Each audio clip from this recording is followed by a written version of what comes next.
आजकल हम AI, GPUs and cloud infrastructure के बारे में काफ़ी सुन रहे हैं, बट एक स्मॉल कंपनी इस स्पेस पे काम कर रही है। कोई इसे डेटा सेंटर थीम से जोड़ता है, कोई इसे आर्टिफिशियल इंटेलिजेंस से, और ये दोनों थीम इंडिया के लैंडस्केप के हिसाब से अभी बिल्कुल नहीं है। आज हम बात करेंगे ई2ई नेटवर्क की और जानने की कोशिश करेंगे आखिर कंपनी क्या काम करती है, इस स्पेस में कैसे पैसे बना रही है, कंपनी का फ्यूचर क्या है, और बिजनेस के साथ साथ रिस्क भी जानने की कोशिश करेंगे ताकि इन्वेस्टर्स को समझ आए वो क्यों और कहाँ इन्वेस्ट कर रहे हैं। Hi everyone, welcome to my channel. आज यूएसए एंड चाइना वर्ल्ड के दो सबसे पावरफुल कंट्रीज हैं। उसका सबसे बड़ा रीजन है both are heavily investing in artificial intelligence. India में एआई रिलेटेड कुछ खास तो नहीं हो रहा है if you compare it to China and USA, but कुछ कंपनीज एआई से रिलेटेड काम कर रही है। उसमें से एक कंपनी है E2E network. E2E Network is an Indian cloud infrastructure company, and its main focus is GPU-based cloud computing, which is used for artificial intelligence, machine learning, data analytics, high performance computing. Traditional IT companies की तरह E2E does not sell software. It sells raw computing power, mainly GPU, as a pay-per-use basis. चलिए समझते हैं what is GPU infra and why it matters. Normal computer में जैसे CPU का use होता है, वैसे ही AI workload needs thousand of calculation at the same time, और यहाँ जीपीयू का यूज होता है।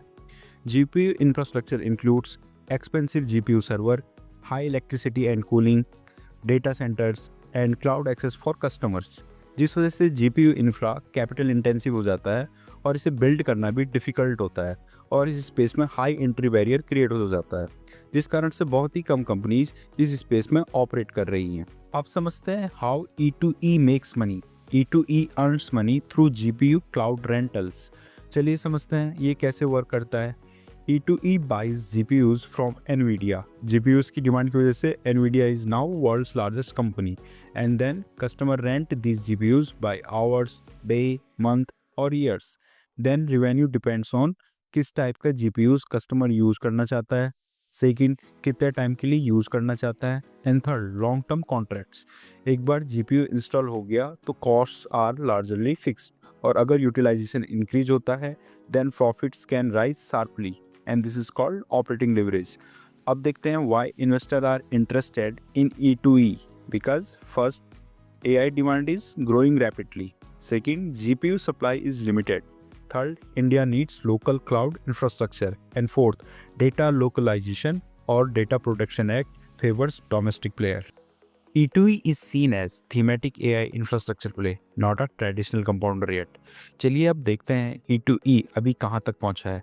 करंटली E2E नेटवर्क की total operational capacity 3,900 plus units हैं, and company computer infrastructure business में 2009 से है।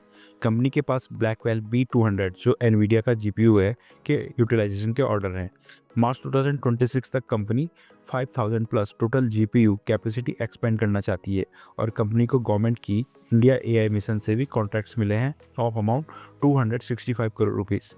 कंपनी को एल&टी कॉन्ट्रैक्ट से एक ब्रेक थ्रू मिला है जिसकी 1 ईयर जीपीयू सर्विस की वैल्यू 8.49 करोड़ रुपीस है, और company is trying to get some orders from big clients. But investor को एक बात ध्यान रखनी है, E2E network is a cloud service provider, whereas NetWeb is a hardware manufacturer.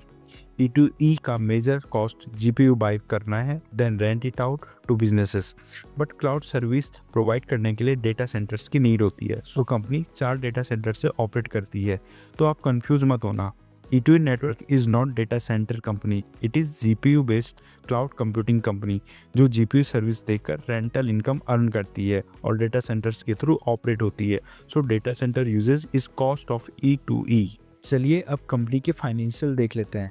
Company की सेल्स YoY बेसिस पर 2021 से ग्रो कर रही है, और कंपनी की ऑपरेटिंग प्रॉफिट मार्जिन बहुत ही हेल्दी है। बट कंपनी का नेट प्रॉफिट नेगेटिव है पिछले 3 क्वार्टर से, बिकॉज कंपनी ने नए GPUs डिप्लॉय किए हैं और उस पर डेप्रिसिएशन काउंट किया है, that's why net profit is negative. Company का डेट 150 करोड़ से बढ़कर 610 करोड़ रुपीज़ हो गया है, which is mainly deploying new GPUs to increase total GPU capacity, जिसके लिए कंपनी ने फंड रेज भी किया था Q2 एंड Q3 में, जिसकी टोटल वैल्यू 148 करोड़ रुपीज़ थी, जिसमें से कंपनी ने 102 करोड़ रुपीज़ यूटिलाइज कर ली है। So company expanding its GPUs capacity. So अगर आप इंडिया की न्यू टेक कंपनीज में इन्वेस्ट करना चाहते हैं, this company is worth for studying because E2E के बिजनेस में कॉस्ट फिक्स है, यानी GPUs इंफ्रा, then it is a rental income. और most of the Indian companies trying to shift towards AI और intensive capital deployment AI infra पर ना कर बस रेंटल पर क्लाउड सर्विस यूज़ कर सकती हैं, और this market is still in very early stage in India. अब मोस्ट इम्पॉर्टेंट रिस्क भी देख लेते हैं। This space is high capital intensive space, जो आपने देखा है how much fund E2E is raising to create an infrastructure. Second risk है अगर यूटिलाइजेशन ना हुआ कैपेसिटी का, then it can hurts profit. Third risk है global cloud giant specially Google, जो खुद का TPU बना रही है और हर कंटिनेंट में गूगल के डेटा सेंटर्स हैं, और इंडिया में भी डेटा सेंटर्स पे गूगल हैवली इन्वेस्ट कर रही है। Fourth and most important risk fast technology changes, क्योंकि हर साल बेटर क्वालिटी और स्पीड के GPUs डेवलप हो रहे हैं which can hamper today's investment. So E2E network can be high risky as well as high rewarding. But तो आज के लिए इतना ही। इफ़ यू लाइक काम data driven explanation without any hype, do like share and subscribe my channel. Thank you.